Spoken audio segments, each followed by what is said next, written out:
Sally Kirkland is probably best known for her performance in Anna, for which she received the 1987 Motion Picture Academy's Best Actress nomination. Sally also won the Hollywood Foreign Press Association's Golden Globe Award for Best Dramatic Actress.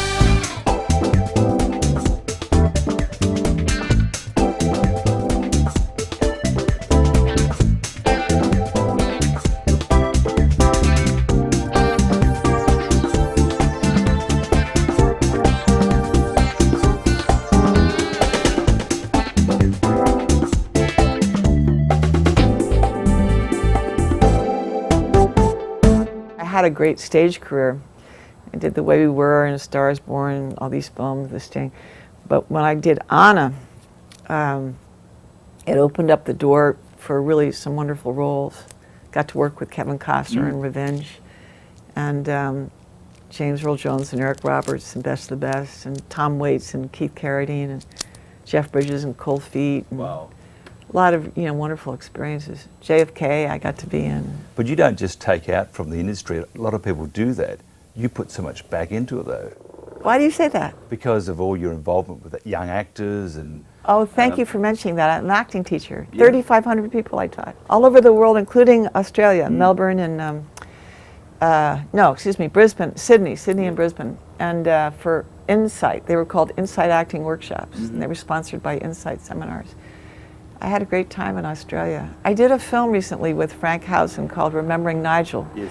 And I'm the American producer, so I got the involvement of Martin Landau and Mark Rydell and John Savage and Michael J. Pollard, whom you interviewed. And they already had Taya Gill from Queer as Folk. And, that's right. And we all shot Remembering Nigel. And it's fun for me because I so admire people like Guy Pearce, who Frank Housen found and discovered.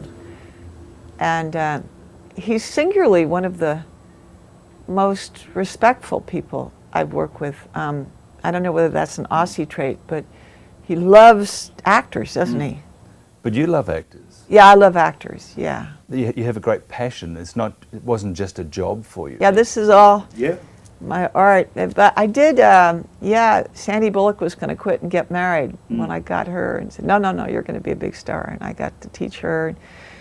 I got to teach Billy Paxton his first acting, and Dwight Yoakam didn't know he was an actor until me. And then I was asked to coach Liza Minnelli, and Barbra Streisand wanted to learn how to cry on cue for Yentl. And how do you know then, say if you wanted to be an actor, how do you know that you are good enough to be an actor? And that's your calling.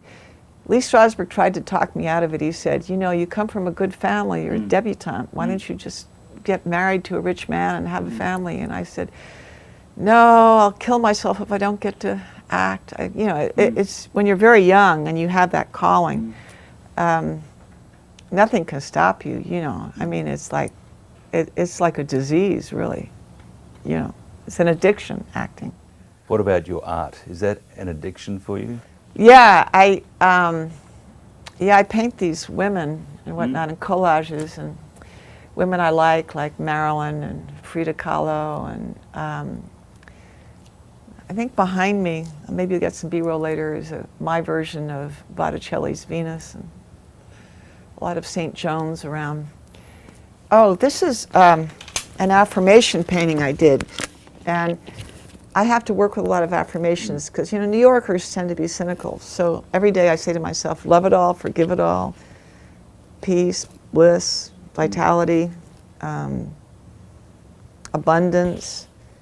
And I work with that. I have a graph that I check off every day, whether peace, joy, loving, service, health. And then my modalities would be, did I go to the gym and swim?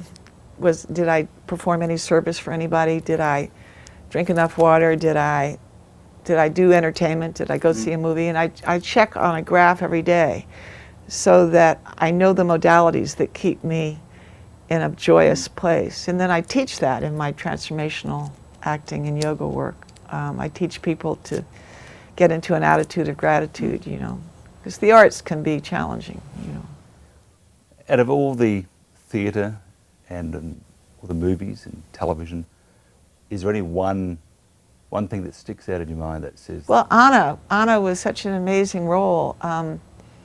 You all can get it on Netflix if no place else. But Anna was, you know, a role of a lifetime. And I did play Marilyn Monroe. I used to have these implants. I don't have them now. But in 1998, I did Norma Jean Jack and Me, which came out, I think, as The Island. And I played her. And that was also a role like in Anna, where it was tour de force. And I would have the two personalities between Marilyn and Norma Jean. It was made by a man named Cyrus Narasto, who just now has the film out about the stoning of Soraya. Yes. He's quite brilliant. And he also did the miniseries on 9/11, if you remember, and the day Richard Nixon died. Or he did various wonderful things, very talented. So maybe they'll bring that film back out now that, you know, he's really hot. I like those two roles the best. I like playing St. Joan on stage the best. Had a lot of wonderful roles. There's a movie on television I'm very proud of called The Haunted, A True Story for Fox. That got me a Golden Globe nomination for Best Actress in a Movie for Television. I lost to Australia's Judy Davis. That's okay. I find the Aussies highly entertaining. You know, I taught them, you know, I went over there to teach acting. And I had to teach the women to stand up a little bit more in their relationships with Aussie men. I had to do that. And I had to teach the Aussie men to let their vulnerability out a little bit more, not to hide behind their humor, you know. It's just something I noticed. Now I'm starting to feel uneasy in my chair here. Okay, to reverse that though, if you had the last 20 or 30 years, all your co-stars and crew and everybody's just around you, Yeah. how would you describe yourself in one word? Loving, you know. Sally, thank you very much. Well, thank you for your interest. You know, go see Remembering Nigel when it comes out.